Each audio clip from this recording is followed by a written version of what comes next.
Red 2 standing by, all 4 lit and in the green. Welcome back to Metroid Prime Remastered, and guess what? The room where we fought the Omega Pirate has fission Metroids.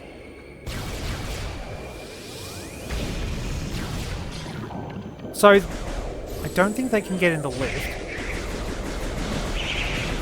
They can get in the lift.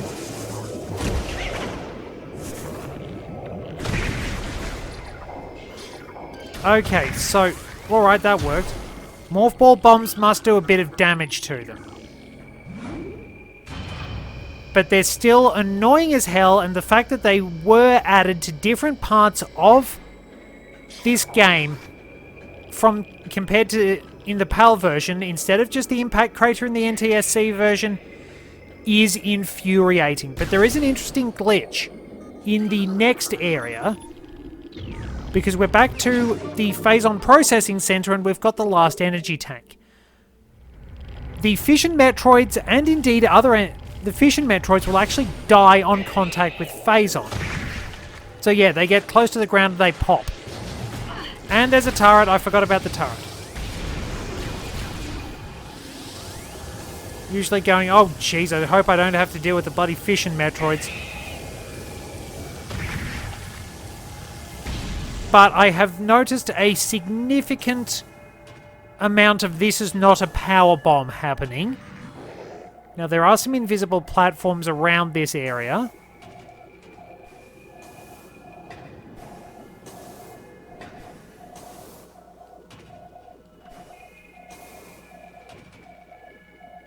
And there are some space pirates up there.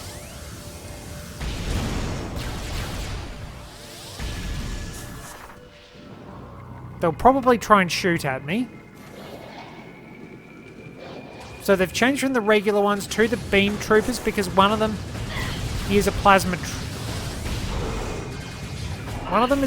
trooper and he's fallen off the edge and died. Also, somewhere up here, there is a power trooper.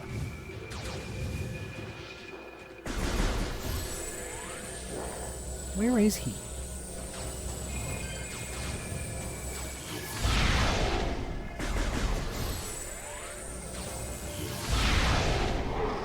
Well, he's dead. Wait, who's shooting at me?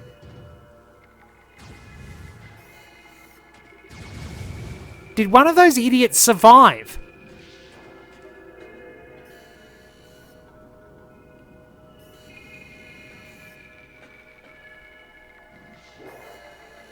Must have. Oh well. So I'm just gonna get out of here. I have no idea how. Alright, where are you? Oh, you conveniently landed right on that platform.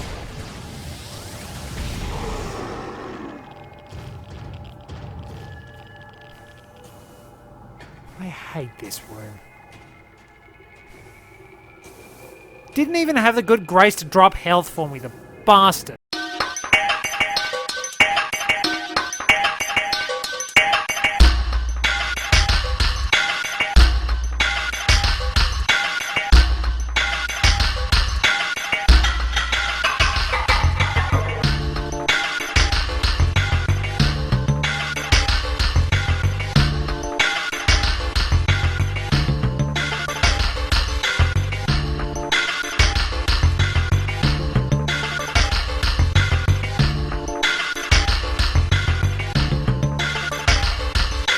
Okay, we're back at the top of the room, and this takes us out to Magmore Caverns. We are nearly done. We have everything. It's just time for the last boss fights.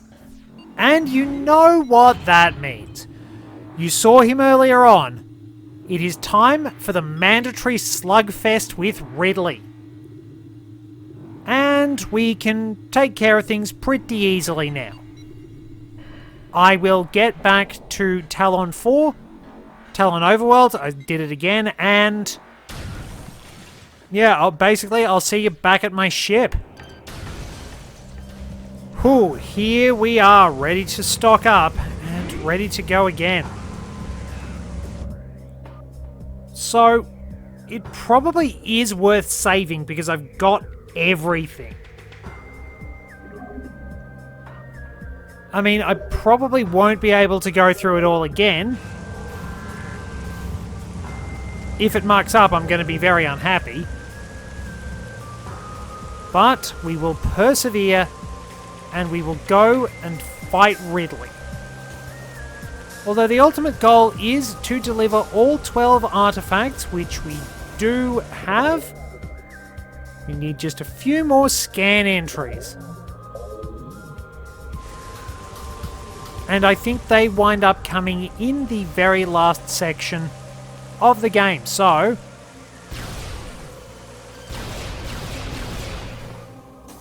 let's go to deliver those artifacts. It has been a long and grueling run. It's a little tense, a little tiring, but we have made it. At long last, we can enter the impact crater, beat Metroid Prime, and finally put the spirits of the Chozo to rest, knowing that the evil has been defeated. But when we make it here,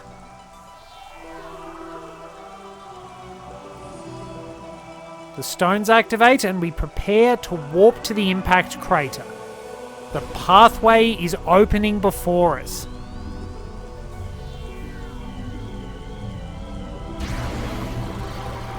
The light shines to the heavens. And then the music kicks in.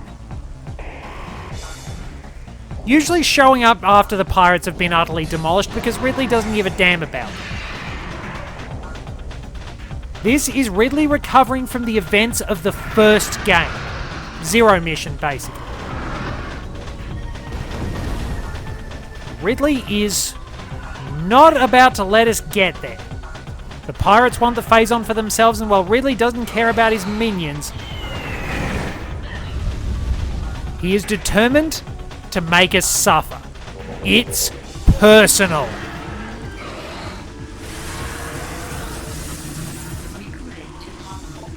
Meta Ridley, genetically enhanced Ridley metaform.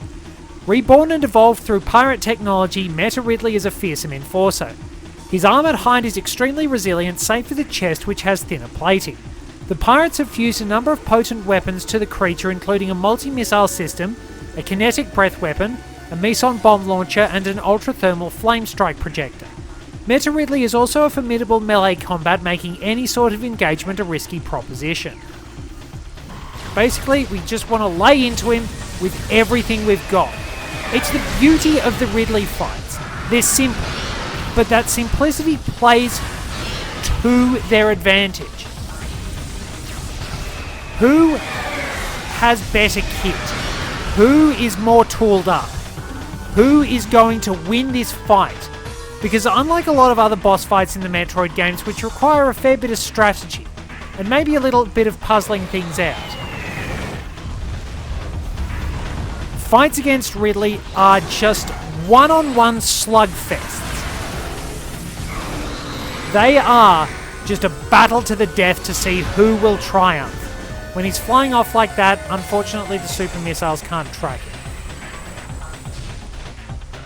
And that's what I enjoy about them. It's just two opponents with visceral hatred of each other. Samus despising Ridley for everything he has done, all the trouble he has caused the galaxy.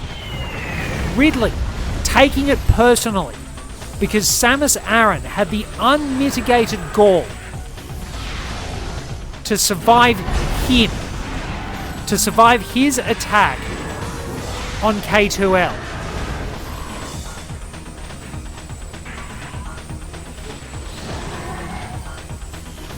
Damn it.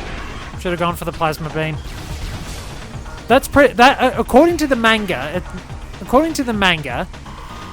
and some official sources, that's pretty much it. Ridley is extremely narcissistic. You can see that a lot of things are pretty much made in his image. For example, The entryway to Lower Norfair is designed in the shape of his head. There's the Ridley robot. And a few other things, like in the manga, especially the fact that Samus did just survive his attack on K2L. The fact that somebody survived was a tremendous insult to Ridley's ego, and he has sought to rectify that as much as he possibly can. He wants Samus dead. And quite simply, he doesn't give a damn. He will inflict as much psychological torture as he can because he loves doing it. Ridley is just a terrible, terrible being, which makes it all the more astonishing that several sources actually seem to list Kraid as his comrade. You need to jump very early to dodge that attack, by the way.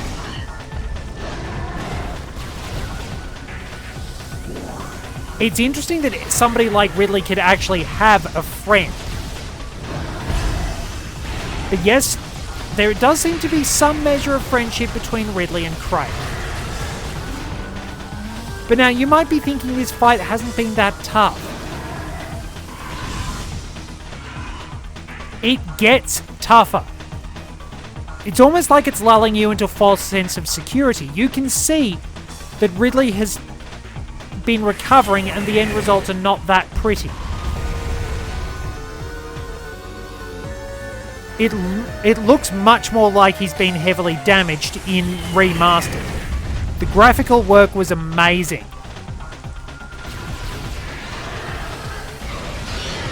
So eventually, we should get to a point. Yep, this is where it gets tough. Ridley's wings burn off and he takes the fight to the ground. You don't get another scan entry, but he's much, much more dangerous. You have to shoot him when his mouth is open in order to do heavy damage to him and render his weak point vulnerable.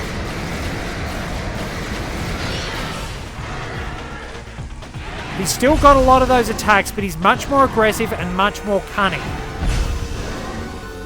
That tail of his is as dangerous as ever, and he's got a rather nasty ramming attack, which you have to time just right if you want to get a missile into his mouth for an easy stun. But he will test your skills, just in different ways. And it's a pretty neat fight.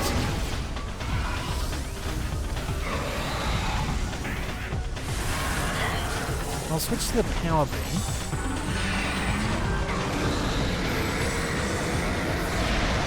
And yeah, if you're good, you can drop a missile into his mouth then. I'm not so much.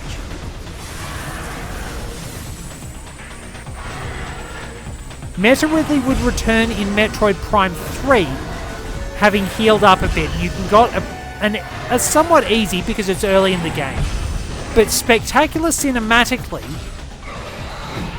fight against him, plummeting down a shaft on Norion. It was really well designed, and it just adds to the awesomeness having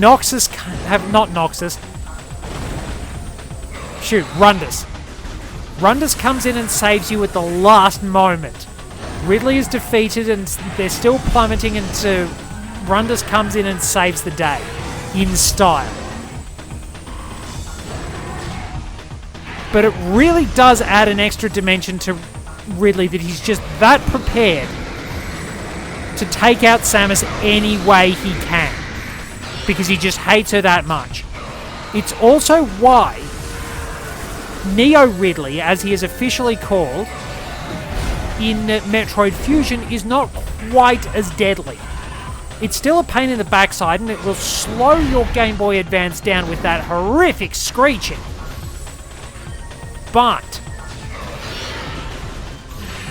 you will note that it's not quite as dangerous as the original. As Samus puts it, the X can copy the form, but they cannot copy the soul. It's interesting that even the clone in Other M has that same visceral hatred. Perhaps on some instinctual level, it despises Samus. And to be fair, I think you could actually make the scene work for Samus being caught off guard by Ridley. That there's just this moment of shock. Like, wait a minute, who was dumb enough to clone Ridley? Now he's really unhappy. It's like, who was dumb enough to clone him? And she just drops her guard out of sheer surprise. Like, wait, he's still alive? And that's... Now, admittedly, PTSD never quite goes away, and it doesn't necessarily manifest itself in a predictable way. I really shouldn't try to do that. I should just try to dodge. Oh, wait, I did get it. Oh, he's nearly down.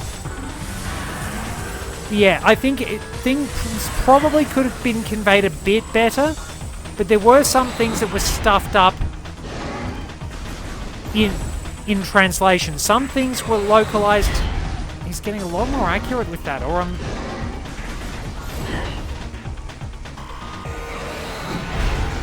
There we go. But yeah, some things like the infamous Various Suit run, that was actually lost in translation. Samus was trying to prove her toughness, and Adam was actually trying to get her to stop mucking around. She doesn't have to prove anything, just put the Various Suit on, please, Samus.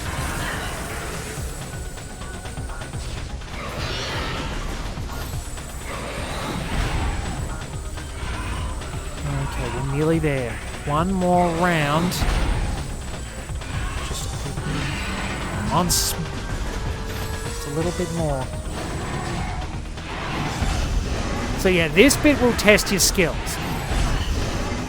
You'll get much faster, and you've generally got to start dodging his attacks before he actually launches them.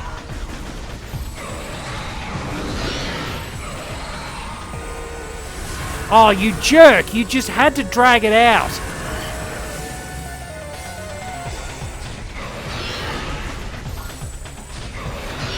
Alright, getting better on the timing.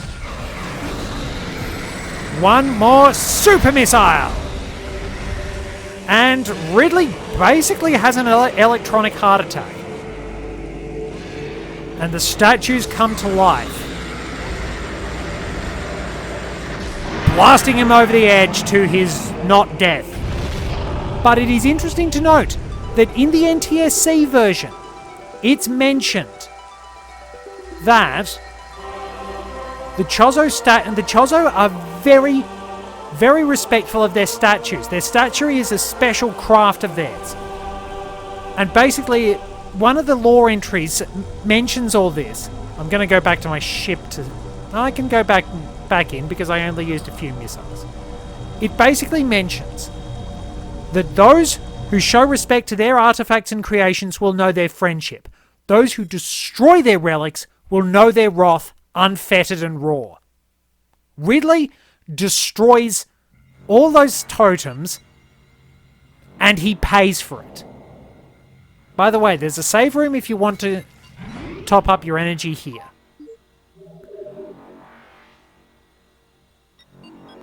We're nearly there. Thank you very much for joining me. Till next time, this is Red 2, returning to base.